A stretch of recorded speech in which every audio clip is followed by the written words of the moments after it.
Coffee Conversations about Influencer Marketing is brought to you by Influential, a strategic consultancy that takes the guesswork out of influencer marketing for your brand. We provide much needed strategically crafted frameworks on how to implement influencer campaigns specific to your brand needs. Welcome to the Coffee Conversations about Influencer Marketing podcast. Today we chat to Deshnie Govender, award-winning digital marketer, about the value of collaboration in the influencer marketing space.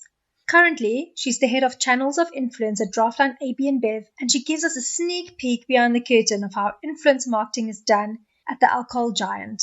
Before we listen to today's podcast, please remember to subscribe and share. Without any further delay, here's the episode. Enjoy. Hi Deshnie, thank you so much for making time to join us today. I think just to start off, can you please maybe tell our listeners about yourself, like who you are, and also what does it actually mean to be head of channels of influence? What a weird term. Hey, thank you so much for having me on. So excited. I'm an avid listener, so this is great to be on. Oh, thank you. Hey, no worries. I always try to keep this within a tweet, let me do this bio within a tweet. But I always end up rambling because there's so much to say. But essentially, I would say I'm just a digital person. I've been in this industry probably about 10 years now, which is kind of showing my age. I started off in music. Back then, I would say was the early influencer type days. Did a good spiel in the agency world. Did a lot of brilliant basics, understanding the world. And then I moved over, pivoted to consulting, which was quite exciting. And now I'm in the corporate space. So I always say I've seen every angle of the boardroom you can imagine. And now I'm in a really interesting space, which is channels of influence, or as everyone knows it, influencer marketing. And essentially here at ABinBev, our approach to influencer marketing, we deem it channels of influence, which is influential people, partnerships, and platforms. It sounds like a great tagline, I won't lie. It's wonderful. Yeah. And, we are at the cusp of some very exciting, elements. And I think data is just very central to everything that we do. So, yeah, I know we're going to dig more into it today, but that's just in a short snapshot what I'm about and where I'm at in life right now. Very cool. You've obviously kind of done everything in every angle of, on the influencer marketing, or just marketing and digital in general, which is amazing, which means you kind of know, kind of anticipate what every kind of genre needs, which is great. Yeah, I like that you mentioned that because often I find, I'm advocating for different elements. So I always use this cheesy line, I understand the culture and the columns. So when I'm with so-called influencers or just the creative guys, and they really want to break into corporate or pitch into brands, I'm often explaining to them this is how we need to approach it. And then obviously now being in corporate, but when I consulted and when I did a stint even at Accenture, it was just about helping the organization, or should I say corporates, understand how best to be relevant in culture. And I always find myself dancing between the two, which is quite exciting because you really can ready both parties to work together in a more, in a more exciting manner, but also purposeful, so that it doesn't seem like it's a struggle. No, absolutely. And I think that's so important, just to get everyone on the same page as well. And people learn from you so that the corporate guys understand the creatives a little bit better and the creative guys understand corporate a little bit better. I mean, win-win situation. Exactly. And hopefully my biggest motto in life is each one teach one. And my one ask to guys, please, can we just pass the knowledge on? Gatekeeping stuff is just not where we need to be in life. It's so 2010. I'm with you there. So you're at ABinBev Draftline. Which brands do you specifically work on? Yeah, no, I mean, everyone knows our brands. I mean, these are global brands. And it's quite interesting because the way the nature of influencer marketing, at one particular week, we could be working on all the brands, and the next week, we could be, drilling down and probably focusing on Budweiser. But I do think that, in its essence, having this whole so-called in-house channels of influence excellence team just provides guidelines, right? So when we work with partner agencies, we understand the lens of which AB InBev wants to kind of funnel their influencer marketing. And when we in on it directly, we are very clear as to our global counterparts. So for an example, when you look at channels of influence in New York versus Brazil to London, we all show up in our own way due to localization of the market, right? But there are specific Absolutely. the way we approach it. And that's what I really love about us, kind of having that kind of in-house council of excellence. We're just really helping everyone define what good looks like, purely because it's such a space where anything goes. It's very, very different to what we thought influencer marketing was many years ago. Oh, absolutely. I mean, it's not even been around for that long. And when we started or became aware of kind of the first kind of online influencers was around 2011, 2012 in South Africa. And it was just bloggers, really. And it's now moved to being such a variety, which is amazing. Exactly. But the one time that kind of frustrates me, and I know I always see it on LinkedIn, people would say, oh, the influencer bubble has burst. And I'm like, yes, No. rightfully so. But it doesn't mean that what's come out is a bad thing. Everything needs to evolve, right? So when I think back to my consulting days, I think this probably was about maybe 4 or 5 years ago. That was when I probably started my experience specifically within the alcohol vertical. So I've worked in spirits during my time at Diageo. I've now had enough beer experience. So I think, when it comes to the alcohol space, I'm quite well versed. And I remember working on Reds and Brutal Fruit. I mean, back then we were bringing the Kardashians down, right? Back then we gave Yeah. one of his first deals. So we didn't call it influencer marketing. We were simply looking at a channel that was very creative, new, disruptive. Now we have the terminology. So you're quite right. I think we all have been doing influencer marketing in some shape or way or form. It's just that now it's a bit more structured. So yeah, it's quite exciting. And I think the brands that we work on, there's proudly local brands like your Castle Lager, Castle Light, Black Label, but then you get the big global brands like Corona, Budweiser. These are brands that when you look at how your other markets are showing up. So like, for example, in New York, you're like, wow, it's so interesting to see how they approach influencer marketing.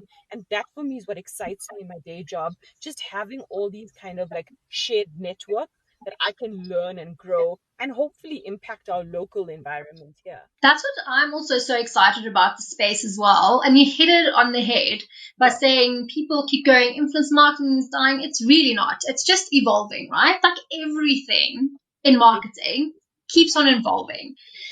Influencers were there before social media existed. They were just like journalists, and they still great influencers, but we didn't call them that back then.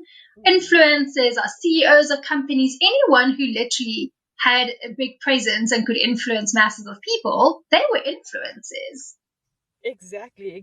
And I used to always use this cheesy line. I would say, yes, Justin Bieber can, put out an ad for Calvin Klein jeans, and then you could get a mommy blogger that would put one out, and she would talk about why they're the best, for example, mom jeans. She probably would sell more than Justin Bieber, because for a fact that even she's just got 50 people, those 50 people feel like she's a true advocate. And it's the whole depth versus width game. And we understand in corporates that reach is a major metric for us. But when we talk about our other elements later on in our interview, I think I talk and touch about quality reach. I'm just very frustrated in the industry right now where people are like, reach, great. But out of your million followers, tell me which are compliant, over 18, and are quality reach, And that for me is that data set and the digital aspect that really excites me about influencer marketing. I'm so glad you said that, because I'm always fighting with clients going, please don't go for the one with the most followers without actually checking if you're speaking to the right people and whether they are popular versus influential. It's two very, very different things. Exactly, yeah. So we know that influencer marketing, basically from 2016, the industry was worth like $1.5 billion. And now in 2020, it's looking to be like $10 billion. It's actually just mind blowing. But most industries have obviously embraced influencer marketing, and we can see it in the alcohol space as well, especially in AB and Bev space as well. Your brands use influencers in such great ways as well. When did you guys kind of look at this and go, ooh, this could really work for us? Let's incorporate that into our like always on strategies. Yeah, no, great question. I like I said earlier, I don't think that it was an overnight, let's just all of a sudden get into influencer marketing. I think there's always a semblance of it, over the years where we're like, oh yes, definitely let's look at creators, let's look at influencers and such.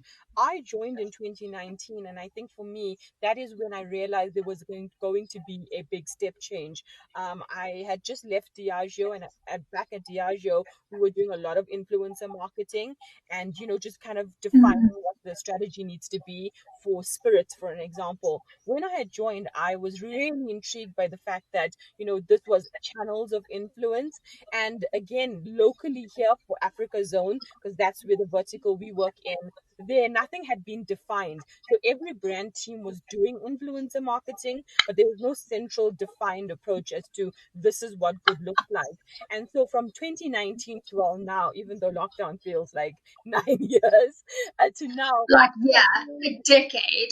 exactly. We've made such great strides. So, for an example, working with the legal team, I mean, I will unashamedly say that we have one of the strongest influencer contracts around, but not in a negative way, that protects the influencer as well as the brand. Then on compliance, Amazing. sure that every single piece of our comms out there, I mean, we have training sessions with our influencers, showing them the apps to have to put the 18 logo on their videos and Insta stories, right?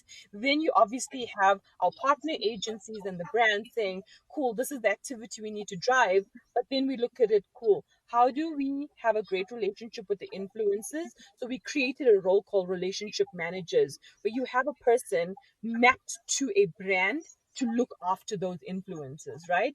Then we have a digital influencer strategy. I always say to Hadley, who's on my team, he's the influencer strategist. I was like, you have such a cool job title that never existed before last year. And then, of course, just the department itself. So, yes, very much new, but the saying everyone at AB InBev says this, we're building the plane as we're flying it. We know there's work to be done, but we're going ahead, we're steamrolling ahead, but we're also building the success measures, and which hopefully our counterparts in the industry sit up and take notice. We have peers in other verticals, that have come up to and said to us, hey, we really like how you approach this. How might we do this? And that for us is quite exciting. It's not very competitive in nature, rather that we grow the category and dominate in the same way. Yeah. I love that. And I think it's so crazy that in such a small space of time, like you just said, like new job titles just started springing up, and it's real jobs that's probably going to be there forever and a day. And again, just evolving. It's exciting. You're gonna look back, and when I go back, and I'm a bit I actually was very nostalgic today, because I was just looking at kind of like how we kind of got to where we are now. And one of my first jobs, like moving up from Durban to Johannesburg, was actually at Cerebra. So shout out to Mike and Craig, that gave me the opportunity. And I mean, I was the first community manager on Vodacom. That was wild, right? And like Oh, that's crazy. I know. I went through a lot, but it was fun. It was fun.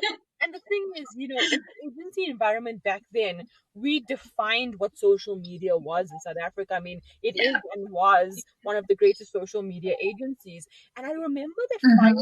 I had inside, thinking, the work we're doing now, like we would train and stuff like that, is going to set up the industry for success.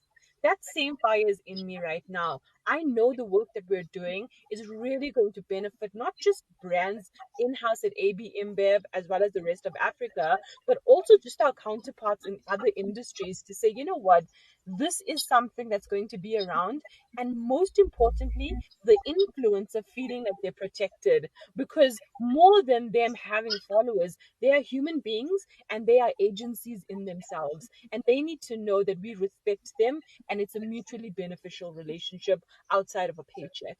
And that is the core foundation of how my belief system is towards this role, just fair and equal. That makes me so excited because I think that's a big worry about, from especially the influencer side, if you listen to the conversations that's been happening over the last year, they kind of like, they feel like they're being taken advantage of. They don't really know how to establish a career as an influencer because everyone's just doing things for free. They're not signing contracts. It's just horrible out there at times. So it's really nice to hear that a big corporate like ABinBev is taking a stand and saying, you know what, we want to be partners and we want to do it respectfully with being equals in a campaign, which hopefully will then rub off on the rest of the industry as well. Yes, that's the hope and the goal. So you spoke about, you obviously work with some agency partners when you do your campaigns as well as in-house. Yeah. How do you work together? Like, what kind of metrics do your partners kind of take ownership of? What kind of metrics do you guys take partnership of? And also, what metrics are so important? Yeah, no, I think everyone's kind of struggling with this right now. And my biggest Yeah. thing is that it needs to be apples with apples. We can't all be chasing different metrics because it all needs to ladder Mm, up to the bigger vision. And I think this is why we are excited that this is a function that sits in-house, right? I mean, speed and agility aside, it's just about making sure that everyone's aligned. It sounds like a very corporate term, but alignment is key, especially when you want to show up as a portfolio. So you're not just looking at, for an example, a beer versus, well, we have an innovation department as well. So we've just launched a wine and a gin during lockdown, right? So you don't want that to be chasing different metrics. But I think, the biggest thing for me when we sit down with our partner agencies is just understanding the brief and what is the objective. So we know this is a channel of influence, but sometimes as we see, like we've just done some merch for Flying Fish, it might just be that, we need to have click throughs to the website. Sometimes with an mm, innovation, it's just purely awareness. So once we have that very, very, straightforward, open, authentic chat, because sometimes out of that kickstart, we find that, maybe these KPIs need to be shifted a bit because we need to have very straightforward conversations.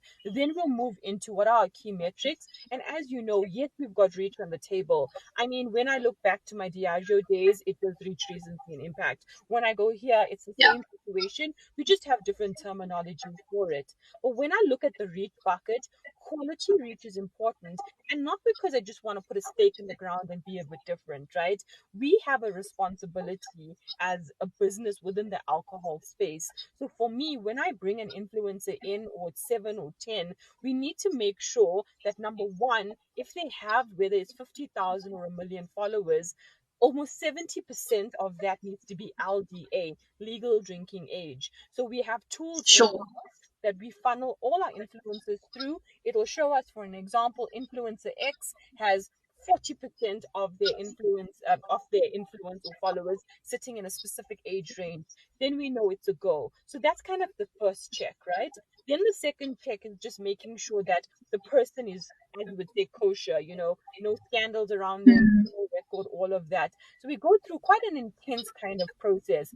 From that, then we say, okay, cool, each influencer needs to be in a specific bucket, whether you're macro, you're nano, or you're just even helping. Sometimes we consult with influencers just from a creative perspective, and then we attach the KPIs that are rightfully so. So quality reach is one thing, impact is another, right? So when you look at engagement, you can't have engagement that's across the board. So I would never want an influencer to show up in an environment that is not innately for them. So we'll break it down by sure, Twitter, Instagram stories, Instagram. We don't play on TikTok because it's not a brand safe environment. You can't age gate. And so, yeah, we go through the motions. But the main thing that I definitely would love for people to take out is collaboration, whether you're doing it in-house, because I know a lot of organizations now do have, for an example, the brand managers adding on that task to their role, mm, bringing in partner agencies. Make sure everyone's comfortable and clear on the KPI. And once you have that, everyone's on board, it's going to make it much more easier. And the last part for me, you need to communicate this with the influencer. I'm not saying you need to go and do a big digital deep dive and bore them, but if you are hiring them to do a job, they need to be clear of where their strength needs to lie. And sometimes when we do that with our relationship manager, we find that they bring in other tactics that we never thought of. We see it a lot, like for example on Brutal Fruit, we have awesome girls that are on it, and they just bring such a specific, different, lens to it, purely because they know their market so well. So again, as you can see, collaboration is key here. I love, love, love, love, love that you said that, because collaboration, collaboration, collaboration. I feel like, please, can we make it the next buzzword in the industry? Because so often influencers get hired for their niche, for their talent, whatever, and that's fantastic. But they're never privy to like the bigger picture. They kind of get information on a need to know basis as they carry on doing the campaign. And to be honest, if you've pulled them in and said, this is the big picture, this is what we actually want to do, this is all the other people working on it as well, more often than not, like you say, they will come up with some amazing things because they know their audience better than we do. Exactly. And you will get fantastic results. Yeah, and the goal for us, like in the next, I don't want to even say it's 3 to 5 years, it could happen sooner, is really to have most of our influencers on longer term contracts. There's always going to be, those elements where you can have a quick campaign and you need to find influential channels. So it could be as well publishers that we look at and stuff. But the goal is, for an example, like say with the Budweiser, to say, a certain DJ we have, for a 2-year relationship. So he or she, we grow with them, and that's what we do right now. We sit down, we ask said influencer, what is your 6-month, 1-year, 2-year plans, and then we build a toolkit around it. And the toolkit, yes, there is a monetary element to it, but for an example, like last year, they were sent to Tomorrowland, a group of influencers, because you can't buy that, right? But Budweiser had to it. So it's things like that where you really are making someone's dream come true, and you're also being fair and equal in the fact that if they're going to do content, they will be paid for it. And again, it just comes back to that point about being in the room with them, well, now virtually being in the room with them, Yes, understanding what is their plans, because that's the beauty of being part of a big corporate, having access to great relationships globally that can really help these guys locally. Look, that's where influence marketing is also evolving quite big into the space at the moment, is that longer term ambassador or relationships. And I think it's so great because you've just pointed out all the great things about it. Your brand grows with someone else. They become kind of part of your team, like the face of your brand, whatever that may be. You guys kind of have a mutually beneficial relationship. Their followers trust them. They're credible. At some point, your brand is going to be associated with that. It's just nothing bad about it. And if you're doing these quick campaigns, you find someone who really resonates with your target market, why not grow them? Exactly, yeah. It just gives you all the good feels, when you do it right. Exactly. I love it so much. I'm so excited to see what's going to happen over the next year because things change so quickly. And I think 2020 saw such a huge shift that I think in the next 6 months, there's just going to be amazing things that's going to come out. Yeah, I definitely think the role of the influencer will change a lot. In some markets, maybe it won't be particularly ours. Maybe it might be more in the beauty space first. We're gonna see e-commerce. I mean, we've seen it with Alibaba and Tmall. Where we have influencers having shop parties. So that will be really, really exciting to see. And I think also just this whole I wouldn't say publisher mindset, but I think on the influencer side, and I chat to a lot of the guys, they're thinking about their YouTube, they're thinking about their owned platforms, their websites, and social media as an additional channel. So for now, I can like go in and tune into, for an example, Muesli's content and get it on demand, or AKA, or whoever it is. And this whole on-demand mentality is where it is at, as opposed to, okay, I might find their content on Instagram. I chat to a lot of the guys, and I'm really surprised that they're investing money in paid media. A lot of the DJs are doing this now. So you're seeing ads, they're investing in teams, there's photography. So yeah, we can't discount. Influencers are upping their game, Absolutely. And I think it's so important. And I've been waiting for this to happen for a couple of years now because everyone's on social media. That's great. But the moment you build your audience there and you don't have your own kind of channel that you own, tomorrow, if Zuckerberg decides to shut it down, that's it. Yep. then you kind of need to start from scratch. So it's very smart of them to start thinking about owning their own channels, because if that happens, they're still okay. They still have a platform. Most of you know that Influential is our podcast sponsor. But did you know that my co-host Anne heads up the agency? And that is the first ever boutique agency in South Africa that specializes in developing strategy for influencer marketing. Anne and the team are experts in the field and have spent years honing their skills and knowledge about influencer marketing and at some of the country's biggest PR and media agencies. The moment that you think you might want an influencer campaign, make sure to call or email them first, because without strategy, you might not have the outcomes that you would like and are looking for. In addition to talking all things influence on this podcast, and also puts together the fantastic Influential newsletter that comes out every month. And this is another way for you to keep up to date with the industry. The link to latest newsletter is in the show notes. Check it out, and if you like, please subscribe. Anne's contact details are also on there. Let's keep the conversation flowing. So Desh, can you maybe tell us or walk us through one of your most memorable or favorite campaigns that you've been part of so far? Sure, yeah, like, I always, like, with questions like these, I'm like, I don't want a favorite to come out because everyone I love equally. It's like my favorite child. Which one? Exactly. And so many more coming out over the next few weeks. I mean, like, when I started, I remember the first month I started, it was in November in 2019, which seems so long ago. One of the first ones on was like Republic of Extra Cold for Castle Light, just taking over Cape Town. And then, of course, Brutal Fruit has just been evolving and doing amazing stuff. Same with Flying Fish. But one particular campaign that really stood out, and I think most of ours during lockdown were very purposeful, but it's a brand that I've been spending a lot of time on, is Stella Artois. And it's been around in the country for quite some time, but there is a real resurgence and energy around it. And the whole Life Artois at Home campaign was something that really resonated. I mean, without going too much into the detail, but one of the main, conversations around the brand is that it's authentic connections, right, over shared food and such. And noting that we brought in creators, Jay Something, Chef in Tea, Lorna, and just trying to understand, how can we create some great bingeable content during lockdown, but noting that as an alcohol company, and as we were through a ban or two, Yes. very responsible around that.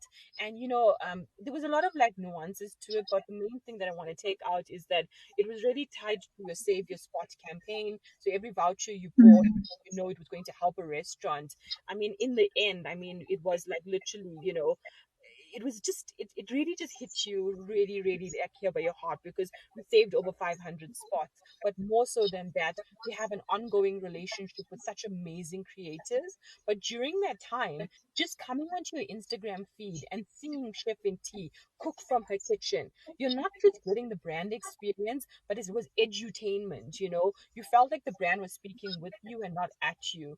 And there was just so much that we learned during that time. Obviously, the end goal, you want to save the spot, but just how we treated our influencers, how we onboarded them, how everyone came together just to switch on this campaign. For me, it really, really stood testament to collaboration, which has been the theme of our chat today, but also just localizing the brand a lot, because just the faces we've had on and the conversation, the feedback that we got and the positive sentiment really showed us and provided us with confidence that the plans we have now till the end of the year is right spot on what, no pun intended, with where the consumer wants to see this brand. So yeah, I really enjoyed it.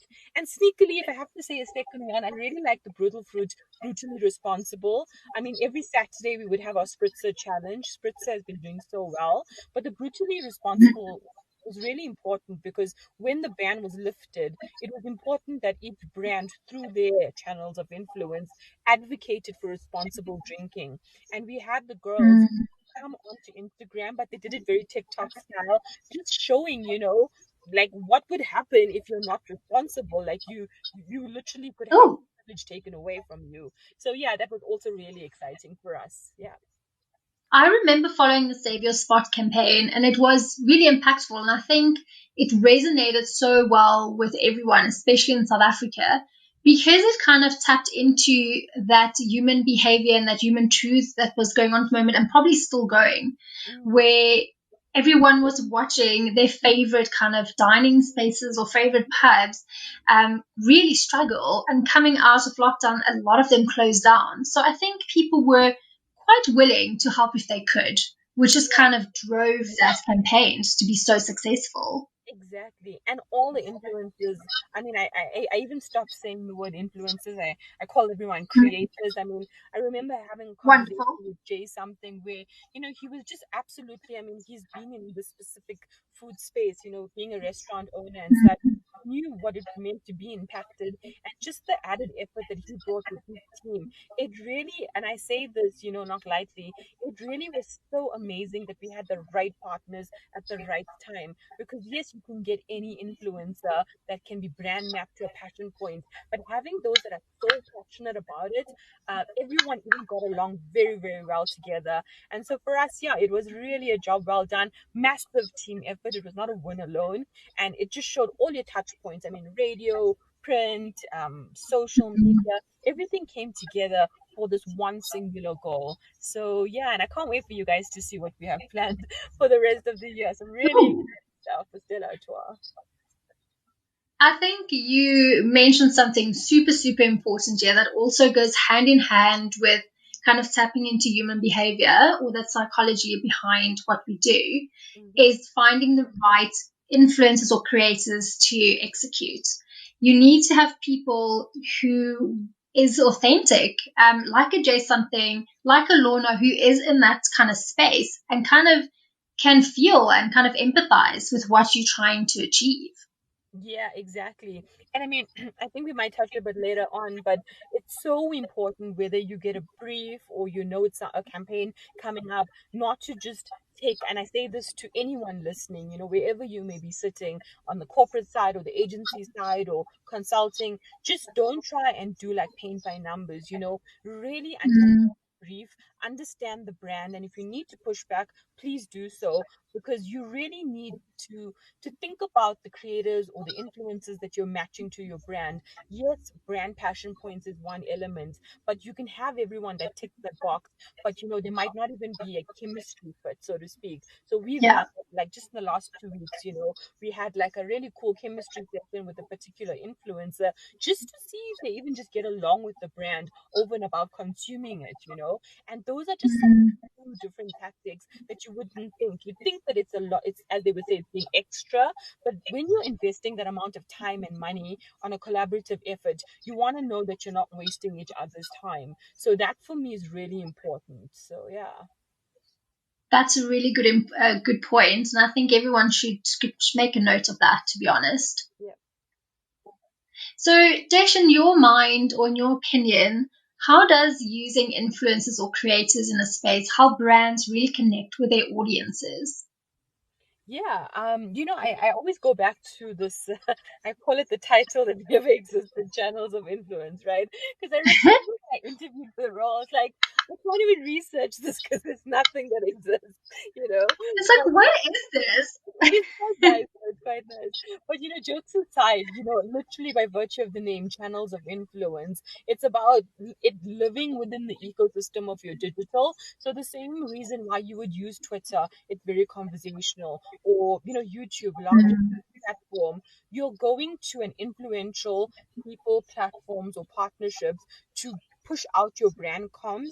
But the difference here is that what is proxy for paid media? So yes, for sure, some brands will put paid media behind the influencers, and that's a whole other conversation for another day, right? But the most Yeah. important thing is whether you put 1,000 rand or nothing, it needs to be credible, it needs to be authentic. And I always say this is the true core of influencer marketing. You're merely using another channel to drive comms, but in a more authentic way. It goes back to the early days. I mean, I sound like I'm going back to forefather days, but I know when a new restaurant, like, pre-lockdown days would come up, immediately before even going to Google, I would just go to Facebook, and I know that you would see, Yeah. like an aunt or an uncle or recommended or a friend. And because it was like 5 people removed from you, you felt like, oh, okay, this is an honest referral. I think Mark Zuckerberg even said something about that at one point, right? So He did. yeah, when influencers, say, here, I am attached to this brand and this is the comms that I'm putting out, it really helps land a more purposeful and authentic connection. The sad thing, though, is this industry has been marred with a lot of, scandal and issues and such like that. It becomes hard to see the true intent.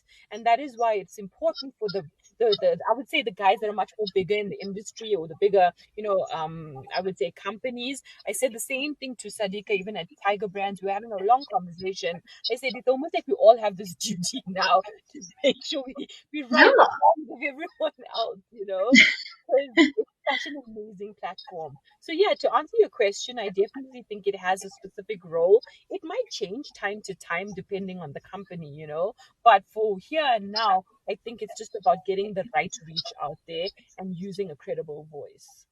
I think you're so right. It is up to the bigger corporates to kind of redeem everyone else's faith in influencer marketing, because sometimes you say the word and people look at you like you've just sworn. I mean, let's be honest. You can imagine. And then you have to have a whole so for me, it was like, okay, the first thing I need to do is just, approach the sentiment around influencer marketing and move on to the next missions. But it's a good challenge to take on, Oh, it's a wonderful challenge, because you're not fighting something that you know doesn't work. We've got such great tools that we can now measure and actually showcase how well it works if it's been done right. And I think that's the biggest education job to get out there as well. Saying you can do influencer marketing and have a bad experience, but then delve deeper. Why? Where did you go wrong? And just tweak and tweak and tweak, going from there. Exactly. And I was just reading up even around the whole influence for good, just, I mean, obviously starting through lockdown and now where we are, we've been really as a team working with the data team and such, just making sure that we understand what is the conversation around lockdown. And there's a big process that happens, and then there's a weekly report that's shared. And I remember reading one around, the misinformation from influencers around, safety practices around COVID. Yeah. And you realize it's such a dangerous space because you are an influencer. So by nature of anything you say, you're going to influence. And then I just started, this is a project that I'm working on internally, just around influence for good. There is a lot that you can do, and it's an exciting space. Also around diversity and inclusion, something I am so passionate about. And when you look at those pockets and those elements, you realize that the work that you're going to do, yes, it is for your brand comms, but innately you're also going to shift a lot of mindset with it. And I hope, in the future, that becomes more at the forefront. So yeah, around the influence for good, I think there's a lot that can be done. And I'm excited to see a lot of our, other brands kind of delve into that space and use these channels to push the greater good out. Absolutely. And I think coming back to your point about influencers needing to start being more cognizant that they have a responsibility to these people that listen to them, who think that everything they say is credible, to also, before they post things, just make sure that where it comes from, like it's a credible source. Because during lockdown, I saw some people that I follow, some influencers that I really rate, and they were sharing some information that I was like, guys, this is not true. Please just research a little bit, because not everyone is in our space. So it's easier for us to see these things, where people who aren't in digital or aren't in the advertising space per se would take that as face value, and it can do so much damage to you, to your reputation, to other people who's following your advice. It's just so dangerous. It is very, very scary space. So how do you foresee influencer marketing and digital marketing working closer together over the next year or so? Yeah, no, definitely exciting. I mean, I'll have plans, and of course the world shows you otherwise. Yeah. 2020. But I think, around, so I'll answer this in two kind of spheres. So from the corporate side, right, there's a lot of work that's been done around, publisher mindset. We've seen this even with Red Bull, and Apollo, who heads up media at Red Bull, and I were having a conversation around it, just around them being such, thought leaders in this space. So I definitely think brands are going to look at more long-term relationships, bigger projects, or whether it's like a Netflix special, or it could even be a branded podcast instead of just one-off bursts. I'm not saying those will disappear. I mean, those sponsored posts will always be Yeah, around, right? But I do think that absolutely. conversations are going to happen, and we're going to start like bleeding across channels. So you'll see a lot of these relationships will now come through maybe on TV or radio, just really disruptive channels.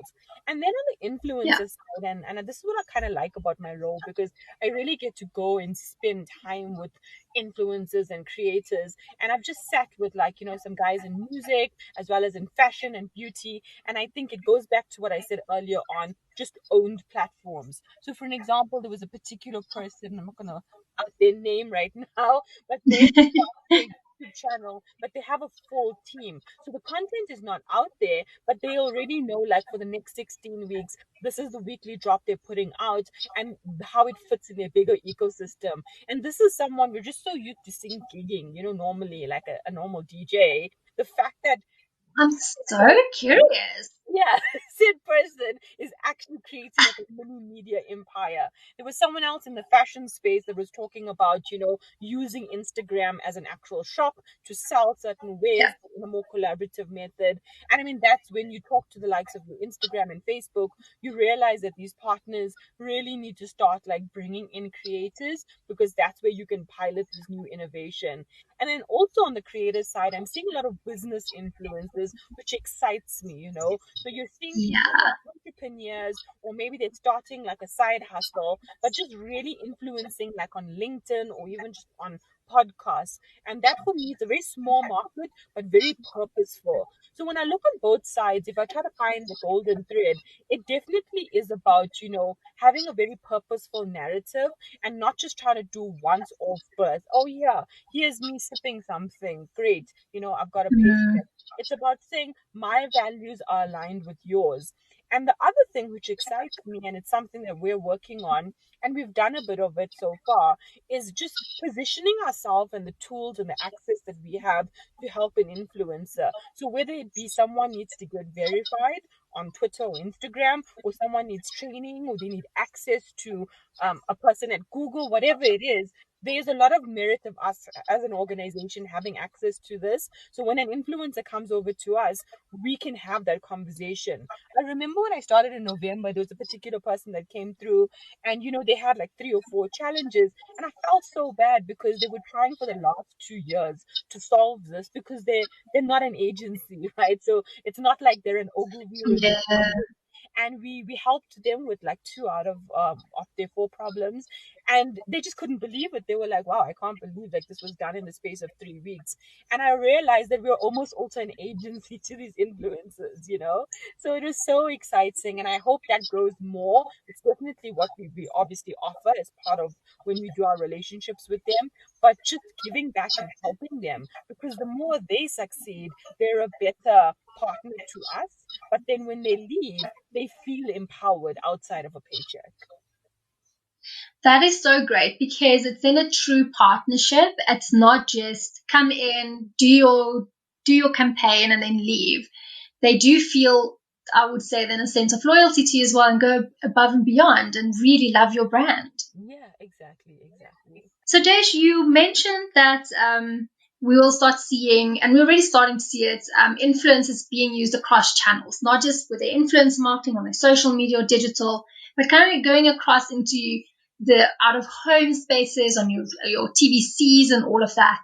Mm. Are you a big kind of ambassador for kind of merging influence marketing, digital and traditional? Yeah, I mean, yes, because the thing is, and I'm just thinking of this because I went through an issue last year. I was like, why does the brief always end up last at influencer marketing? It's like, oh yeah, Yes. and we need influencers. And this was before I started at ABinBev. I was doing like a month of consulting, and I'm like, you call me in now? Now? The brief should have started. But then, don't you think it's the same as with PR? PR and influence marketing, they literally have like one line item at the bottom, and then like when you've got Or 3 weeks get from more launching, they're like, production. oh, We need to get the PR and influencer guys. You're like, guys, we should have sat at the table from the day one so we could walk the journey together. No, But in any case, exactly. And that's why, like, even like now with, say, for example, the Stella Tour stuff and a few other brands that we worked on just prior to lockdown, it's like the brief almost started with influencer marketing because the idea was sparked, by, say, for an example, AJ see, something or whatever. And then of course everyone gets put in. And I did a lot of research and just seeing a lot of like counterparts in other markets do it, you realize that these briefs actually are started by not even just influencer marketing, right? So I work closely with Sanele. He heads up social media, and then him and his team might pick up something just via a tweet, and then we have something called like a tap room where we just have like weekly ideas, and then it evolves into a full-on campaign. So I think number one, we need to stop being elitist as to where the brief starts. It doesn't always need to start yeah, with the big creative direction and we're shooting the TVC. It could literally come from one of the most obscure channels. I think the second thing for me as well is that every platform, and it comes back to the KPIs and objectives, fulfills a specific goal, but we shouldn't also place too much merit on a traditionally more powerful platform. And I say this, for example, with TV. We've seen this time and time again. When people try to find metrics to measure, for an example, influencer marketing, they'll try to say, okay, so on TV we would have these ARs and we would measure it in X and Y. So surely, yes, influencer marketing must be the same. It's not. It's bananas and it's no, apples. We're all part of the same ecosystem. I get it, but totally different. So I think that we just need to learn to play nice together. And it also just starts with an education internally. So for an example, our team, if they're out there shooting a TVC, for an example, they know, let me shoot, for an example, in the specs that would be an Insta story. If the guys are doing something very Instagram oriented, they would say, hey, should we get behind the scenes that would fit onto YouTube? If we're doing something with influencer marketing, it sounds so silly, but honestly, like we would say, you know what, let's save these Insta stories. We might be able to use it as evergreen content that the guys might want to pop onto the website, you see. But it only happens when everyone's literally at the table and they understand what you bring to the brief, so to speak. look, I think that is the ideal way to work, and I think we have a long way to go until everyone does that. But it's just so advantageous and beneficial to the brand and the influencers if everything flows and there's that golden thread that is so seamless that goes through everything. 100%. We'll get there. Who knows? When we get there, there'll be new challenges, right? But I think as long as you have the brave, or should I say, loud mouths, asking the questions, which is like myself in every meeting, then we'll go That's fine. We need you guys. yeah. So, Desh, that actually brings us to the end of this conversation, which was just so insightful. So, thank you so much for sharing your knowledge with us. No, thank you. I always say that it's so nice to just to have a seat at the table and to be able to share a bit more behind the closed doors of what we do. Because often you guys do see our campaigns, which we absolutely love. We get the feedback, but just kind of sharing a bit more on the inner workings of the why, why we did such things. And again, transparency is what we're really about. Because as we rise, we need to lift others as well. And I know there are other brand teams out there listening with the same challenges. So if I could have helped one person, I am so happy and grateful today. And that's exactly why we have this podcast. So thank you so much. So Desh, where can our listeners find you online if they want to learn more about you or just see all the cool things that you get up to? Sure. I actually was trying to to whittle down my platforms. I was like, I cannot do all platforms all the time because I just got onto TikTok and now I feel like it's a child that I need to feed. But I would definitely say I am that dish. So everyone's like, oh, that dish everywhere. So that's my handle. Also, I have a website called the digihype.com. And for me, it's just a community that I've created from my agency days to now, where just people, whoever have questions about digital, all encompassing, to hit me up. I'm all about collaboration. So definitely check it out.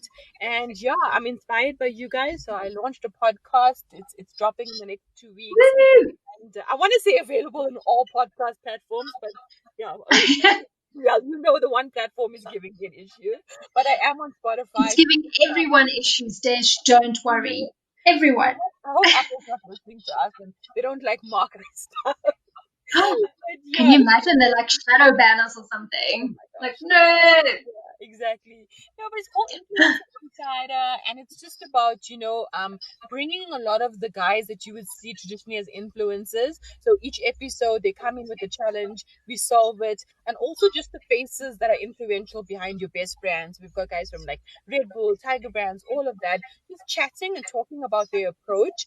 And what's really interesting is some of the questions are very left field. So I have a particular influencer from Tanzania. He has 5 million followers, or influencers, What? 5 million followers, and he basically tells us what it's like to wake up and mistakenly have your notifications on. You can imagine his battery dies, right? But things like that, Oh my all gosh. questions like that. So I think, yeah, people will definitely binge it.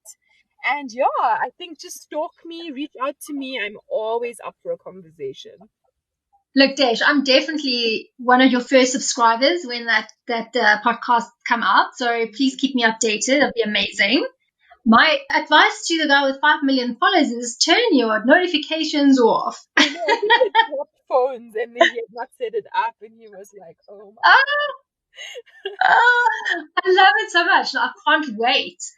Yes, and everyone definitely follow at That Dish on Instagram and Twitter. On Twitter especially, you give out so many good tips for anyone who wants to learn more about just digital marketing. So very good I always person to like that. follow. Like, I leave a boardroom and I'm like, you know what? I'm gonna tweet that so I don't forget, and then I can try to favorite my own tweets.